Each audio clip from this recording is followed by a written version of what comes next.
Football ഫാമിന്റെ പുതിയ വീഡിയോയിലേക്ക് എല്ലാ മനഃപക്ഷർക്കും സ്വാഗതം. നമ്മൾ ഇന്ന് സംസാരിക്കാൻ പോകുന്നത് ഇന്നലെ രാത്രി നടന്ന ബെൽജിയം വിസസ് സെനഗൽ മത്സരത്തെ കുറിച്ചാണ്. മത്സരം അവസാനിച്ചു. പക്ഷേ എന്താ പറയാ, ഒരുപാട് വികാരനിർഭരമായ നിമിഷങ്ങളും അതേപോലെ തന്നെ കോൺട്രവേഴ്സികളും കാര്യങ്ങളൊക്കെ ആയിട്ട് ആ മത്സരം കടന്നുപോയി. ഇങ്ങനൊരു മത്സരം ഈ 2026 വേൾഡ് കപ്പിന്റെ ഇതുവരെയുള്ള റൗണ്ടുകളിലൊന്നും ഉണ്ടായിട്ടില്ല.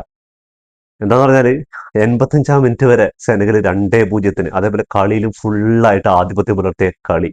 അങ്ങനെ 5 മിനിറ്റ് കൂടി കഴിഞ്ഞാൽ സെനഗൽ വിജയിച്ചു എന്ന് വിചാരിച്ച് കളി ചിലപ്പോൾ TV ഓഫാക്കി കിടന്ന് ഉറങ്ങിയ ആൾക്കാരുണ്ടാവും.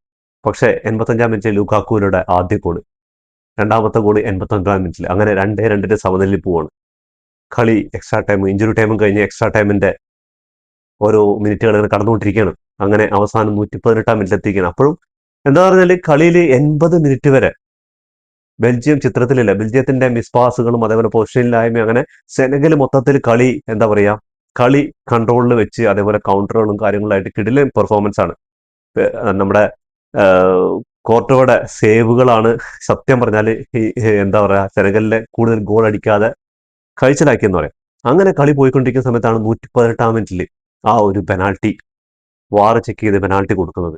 സത്യം പറഞ്ഞാൽ സെനഗലിനോട് ഇത്ര ക്രൂരത വേണ്ടായിരുന്നു ഉള്ള കാര്യമാണ്. എന്താ പറഞ്ഞാൽ കളി കഴിഞ്ഞ് 2 മിനിറ്റുകൾ, അതും ആഡ് ഓൺ ടൈം, അങ്ങനെ കുറച്ച് ഒരു 3-4 മിനിറ്റുകൾ അതിന് ബാക്കിയുള്ളൂ. ആ സമയത്താണ് ഇങ്ങനെ 50-50 ചാൻസ് ഉള്ള ഒരു പെനാൾട്ടി കിക്ക് വാറിന് കൊടുത്തത്, പെനാൾട്ടി വിധിക്കുന്നതും ആ പെനാൾട്ടിയിലൂടെ വീണ്ടും ബെൽജിയം മുന്നിലെത്തുകയാണ്. അങ്ങനെ ഈ വേൾഡ് കപ്പിൽ നിന്ന് സെനഗൽ കരഞ്ഞുകൊണ്ട് പുറത്താവണം.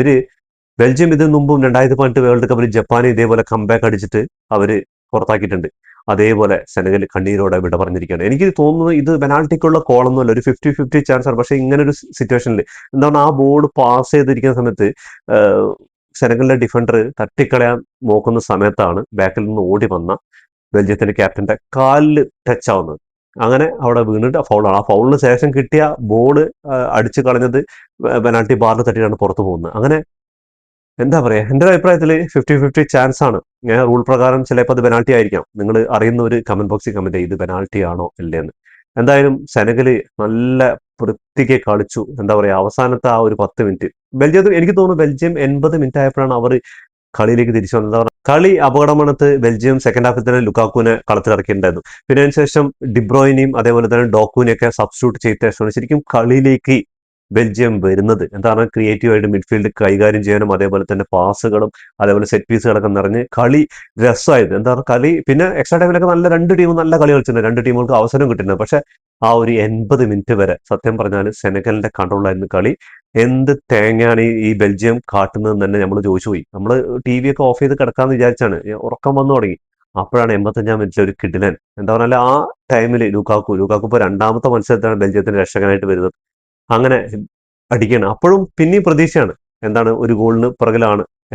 പിന്നെ നോക്കുമ്പോൾ 89 മിനിറ്റിൽ വീണ്ടും ഒരു കിടിലൻ ഹെഡറിലൂടെ വീണ്ടും അത് ബെൽജിയത്തിന്റെ ക്യാപ്റ്റന്റെ തലയിൽ നിന്ന് നോക്കണേ. അങ്ങനെ എക്സ്ട്രാ ടൈമിലേക്ക് പോയി. പിന്നെ എന്തായാലും കളി രണ്ട് വഴിക്കാർ ഗോളിന് വേണ്ടി ശ്രമിക്കുന്നുണ്ട്. അപ്പോഴും നമുക്ക് പ്രതീക്ഷ എന്താണെന്ന്, പെനാൽറ്റി ഷൂട്ട് ഔട്ടിൽ ഏതെങ്കിലും ഒരു ടീം ജയിച്ചോട്ടെ, കുഴപ്പമില്ല. രണ്ടുപേരും അത്യാവശ്യം നന്നായിട്ട് സെക്കൻഡ് ഹാഫിൽ ഈ ഒരു ഇതിൽ കളിച്ചിട്ടുണ്ടല്ലോ എക്സ്ട്രാ ടൈമിൽ. അപ്പൊ അങ്ങനെ പോട്ടെ എന്ന് വിചാരിക്കുന്ന സമയത്ത് ഈ 118 മിനിറ്റിൽ ഇങ്ങനെ ഒരു ക്രൂരതയിലൂടെ സെനഗൽ പുറത്താവുന്നു. ആ പെനാൽറ്റി ഷൂട്ട് ഔട്ട് അടിച്ച് പുറത്താവുന്നൊക്കെ വിചാരിച്ചിരുന്നു. പക്ഷെ അത് കൃത്യമായിട്ട് ചങ്ങായി ബെൽജിയത്തിന്റെ ക്യാപ്റ്റൻ അത് വലയിലെത്തിച്ചു. അങ്ങനെ എന്താ പറയാ, വളരെ സങ്കടകരമായ ഒരു കളി കഴിഞ്ഞു എന്ന് പറയാം. സെനഗല് കരഞ്ഞുകൊണ്ടാണ് ആ ഒരു സ്റ്റേഡിയം വിട്ടത്. എന്താ കുറെ ആർഗ്യൂ ചെയ്യുന്നുണ്ട് റഫറി ആയിട്ട്, പക്ഷെ റഫറിയുടെ തീരുമാനം അന്തിമമായിരുന്നു. അത് വാർ ചെക്ക് ചെയ്തു ഒരുപാട് നേരം. അത് മുകളിലുള്ള ആ ഒരു ക്യാമറ ഉണ്ടല്ലോ, അതിന്റെ വ്യൂല് കറക്റ്റ് ആയിട്ട് കാണുന്നുണ്ട്. ബാക്കിൽ ആണ് ഫുഡ് വരുന്നത്. പക്ഷെ അത് ഒരിക്കലും അയാൾ മനഃപൂർവ്വം ചെയ്ത ഫൗളല്ല. അപ്പോൾ എൻ്റെ ഒരു അഭിപ്രായത്തിൽ അത് ഈ ഒരു ടൈം എന്താ പറഞ്ഞാൽ ഇഞ്ചുറി ടൈമും കഴിഞ്ഞ് ആ ഒരു എക്സ്ട്രാ ടൈമിന്റെ ഇഞ്ചുറി ടൈമിലേക്ക് അടുത്തുകൊണ്ടിരിക്കുകയാണ്. അപ്പോൾ ഇനി ഏതാനും 2-3 മിനിറ്റുകളെ ബാക്കി ഉണ്ടാവുള്ളൂ. ആ സമയത്ത് ഇങ്ങനെ ഒരു പെനാൽറ്റി വിധിക്കതായിരുന്നു. എന്താ പറഞ്ഞാൽ എക്സ്ട്രാ ടൈമും കഴിഞ്ഞ് പെനാൽറ്റി ഷൂട്ട് ഔട്ട് പോയിട്ട് ജയിക്കുകയാണെങ്കിൽ ജയിച്ചോട്ടെ, അത് ഏത് ടീമും അത് ബാക്കിയാണെന്ന് പറയാം. പക്ഷെ ഇങ്ങനെ ഒരു ക്രൂരത ഇനിയിപ്പോ നാളെ മുതൽ ഇപ്പോൾ ഫിഫ സെനഗലിനെ പുറത്താക്കിയെന്നുള്ള ന്യൂസുകളൊക്കെ വരും. പക്ഷെ എൻ്റെ ഒരു അഭിപ്രായത്തിൽ അത് പെനാൽറ്റി അർഹിച്ചിരുന്നില്ല എന്നുള്ളത് തന്നെയാണ്.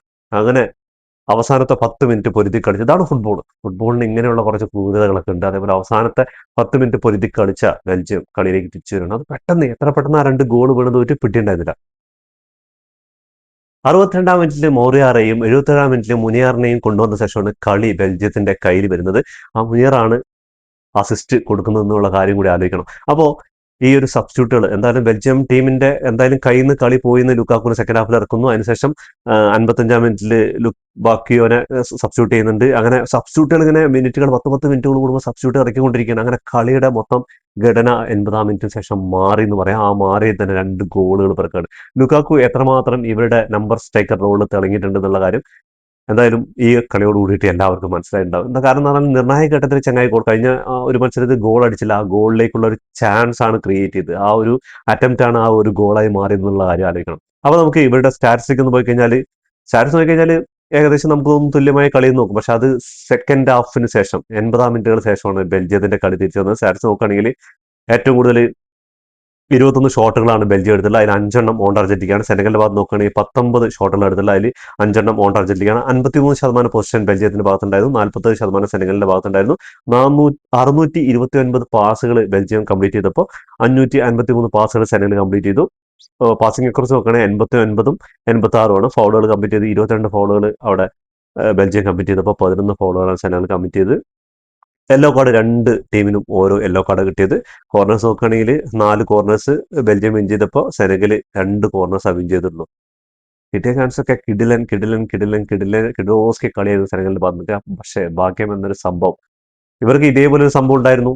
ഏത് അറബ് കപ്പിൽ മൊറോക്കോ ആയിട്ടുള്ള ഫൈനലിൽ. ഇപ്പോഴും ആ ട്രോഫിയെ ചൊല്ലിയുള്ള തർക്കങ്ങൾ നടന്നുകൊണ്ടിരിക്കുകയാണ്. ട്രോഫി ആദ്യം സെനഗൽ പെനാൽറ്റിയിൽ വിജയിക്കുന്നു. അതിനുശേഷം എന്താ പറയാ മാസങ്ങൾക്ക് ശേഷം 2 മാസത്തെ കാലയളവിന് ശേഷം സെനഗൽ ആ കപ്പ് തിരിച്ചു കൊടുക്കണമെന്ന് ഫെഡറേഷൻ അഭ്യർത്ഥിക്കുകയാണ്. അപ്പോൾ ഇങ്ങനെയൊക്കെയാണ് അവിടുത്തെ അത് ഒരുപാട് കോൺട്രവേഴ്സിയും കാര്യങ്ങളൊക്കെ ഉണ്ടായിരുന്നു. ആ ടവല് ഗോൾ കീപ്പറെ ടവൽ എടുത്ത് കളഞ്ഞ് മൊറോക്കോന്റെ പ്ലേയേഴ്സ് അതുപോലെ ബോൾ ബോയ്കളൊക്കെ ആ ടവലും എന്താന്ന് പറഞ്ഞാൽ ആ മഴയും സംഭവമൊക്കെ ഉണ്ടായിരുന്നു.